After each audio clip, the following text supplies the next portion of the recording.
Greetings, fellow action figure connoisseurs, and welcome to another episode of Digital Caveman Presents Marvel Monday.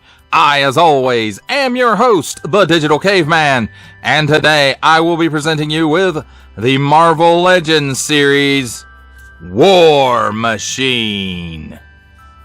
Let's get into it!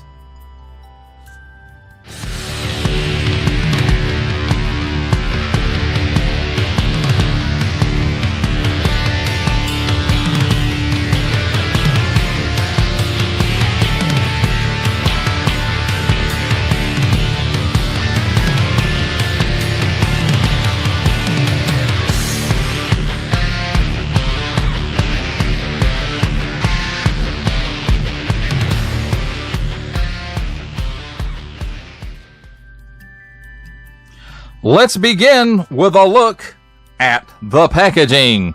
And here we have on the top, Marvel Legends Series 4 and Up assortment number, a hook.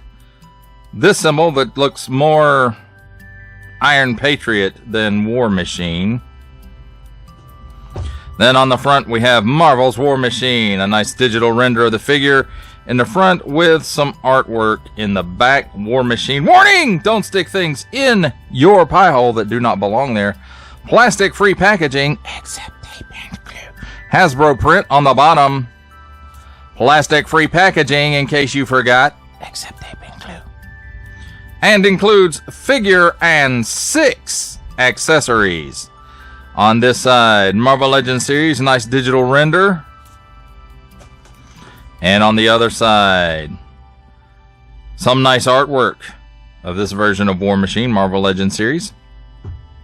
And on the back we have Marvel Legends series, Marvel's War Machine.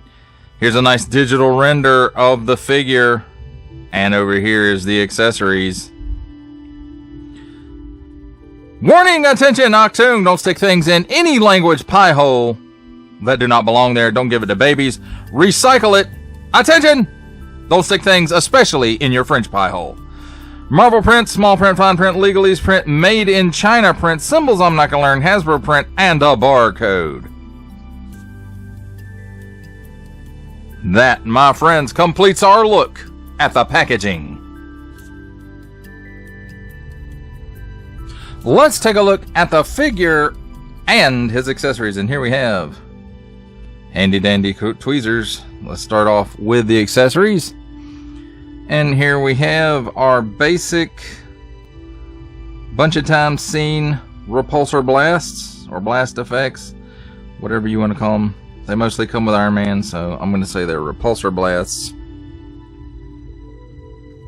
And same with this one, he comes with 2 of them. They are the same. Next up, we have an alternate set of hands. One is a fist, and it goes with the fist that's already on the figure, and it's on an in and out hinge. And just like the modular armor Iron Man, it comes with a repulsor blast hand that is hinged, and it's on an in and out hinge as well. So that's very good. I hope to see a lot more of these on Iron Man figures. Now we come to the 2 new pieces that we have not seen before, this Unibeam blast effect. And as you can see, even in the plastic free packaging, it's bent, so I will have to apply just a slight bit of heat to it to maybe straighten that out. And there's an imprint of the, I guess for lack of a better term, Unibeam, or the power source of Iron Man, arc reactor, although I don't think they ever called it arc reactor in the comic book. And how that works is you see the Unibeam there, and then there's an indent for it, and you line them up the best you can and just give it a smack, and there you go. Unibeam getting ready to blast somebody, and it stays on there pretty well. And then the other new piece, again, this was bent inside the plastic-free packaging. You can see there's a cavity in there for a fist, and best I can tell, this fist is the one that works with it, and you just kind of try to align it properly and put it in there, and it stays. So there we go. That's the two new pieces. Now let's get back to the figure, and this is basically just a repaint of Modular Armor Iron Man. All the details and everything seem to be the same. Now, as far as paint details go on this guy, I don't think there's a whole lot of paint going on. I think it's probably molded in this silvery color, because that silver looks like plastic with the swirly twirlies in it rather than paint, and then this black color is the paint, so that should carry through the whole figure. Maybe not for the legs, even from the waist down, really. It may be all molded in black, but it does match up pretty good.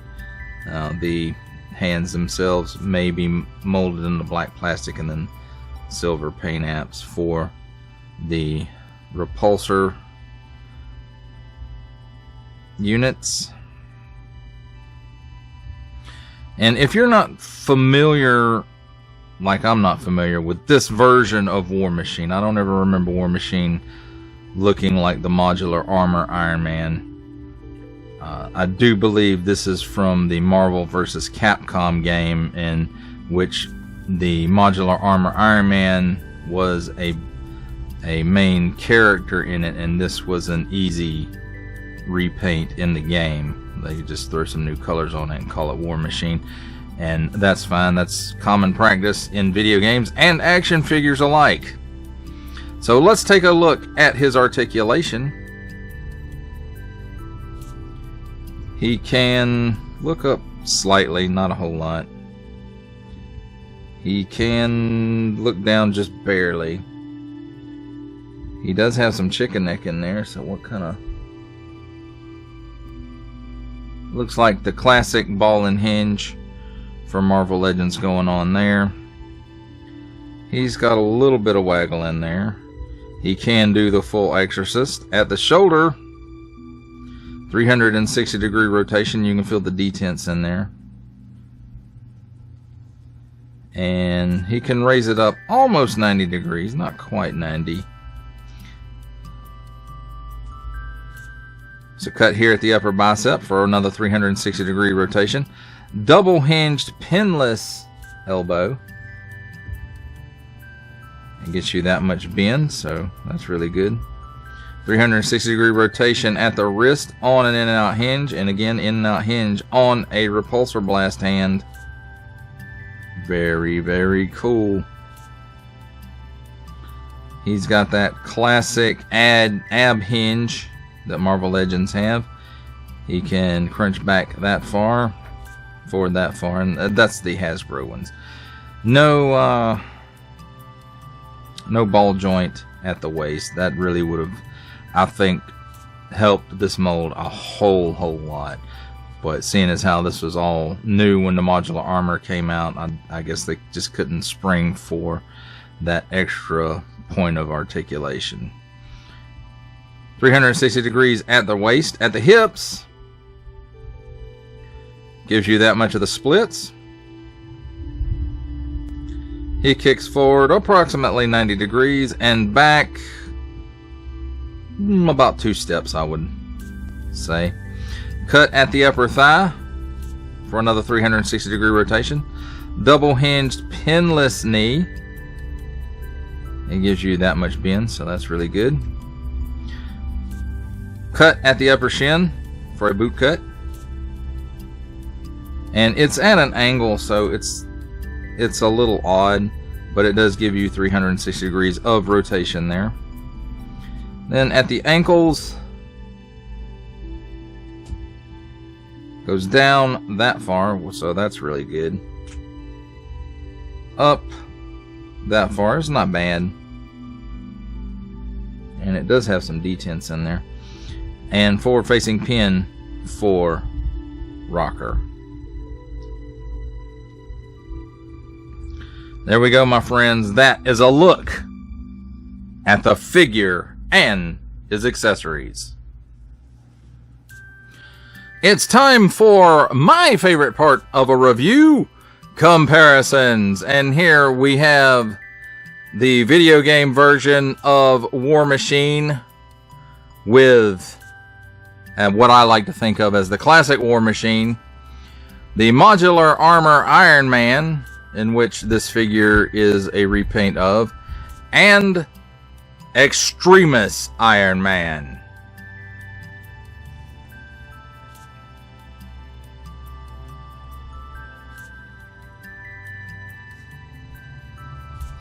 For our final set of comparisons, here we have the Marvel vs. Capcom, at least that's what I'm calling it, War Machine, with our final Marvel Legends comparison. Making his cameo appearance, Stan the Man Lee. From the G.I. Joe Classified series, we have the Hasbro Pulse exclusive Regal variant Cobra Commander. From Star Wars The Black Series, we have the Archive Edition 501st Legion Clone Trooper. And for a 7-inch comparison from the Masters of the Universe Masterverse line, the 40th Anniversary He-Man. For final thoughts on the Marvel Legends series, what I'm going to call the Marvel vs. Capcom War Machine, I have to say I like this figure pretty well. And before we continue, I'd like to give a shout out to my son who loaned me this figure. This is his figure. I was going to pass on it and he decided to pick it up. So thank you for lending me your figure, Digital K-Boy, so that I could review it. In fact, he insisted that I review it, my friends. But I like the paint apps on this. It does give it, you know, a new look to that modular Iron Man mold. The black on the silver, which is the classic War Machine colors. I would like to see them do, I don't know how they could work this in the line, but I would like to see them do it in the red and silver as well, to kind of give it a Silver Centurion look on this mold as well. As a matter of fact, I just would prefer if they do an all new Silver Centurion Iron Man mold, because the one we got, it was okay, but it's not great. So I would like to see that come back around at some point. But as far as this figure goes, pinless elbows, pinless knees. It poses well. It looks great. And I really, really like this mold, this module. I wasn't a big fan of the modular Iron Man armor itself back in the day, of course. However,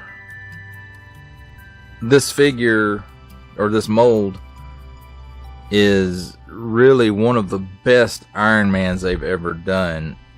The only one that's, for me, even coming close is the Extremis armor Iron Man. So, but if you're a Marvel vs. Capcom fan, this is definitely worth a pickup. If you're looking for those new blast effects, hopefully they'll come back around with an Iron Man at some point. I don't think I would pick up this figure just for those effects. But again, this is really good mold, and if you missed out on that modular armor Iron Man, and I forget which Build-A-Figure wave he was in. So if you missed out on that one, this is another good chance to pick that mold up with some extra pieces.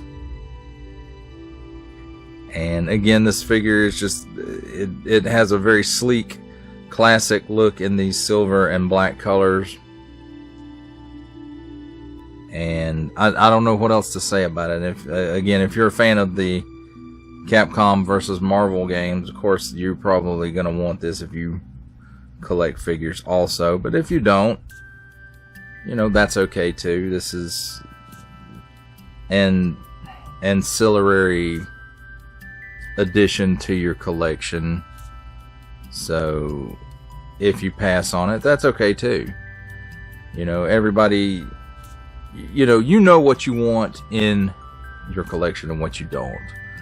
And it's okay to pass on stuff. Well, that does it for the review. I hope that you enjoyed it. I enjoyed making it. Only support from viewers like you make this programming possible.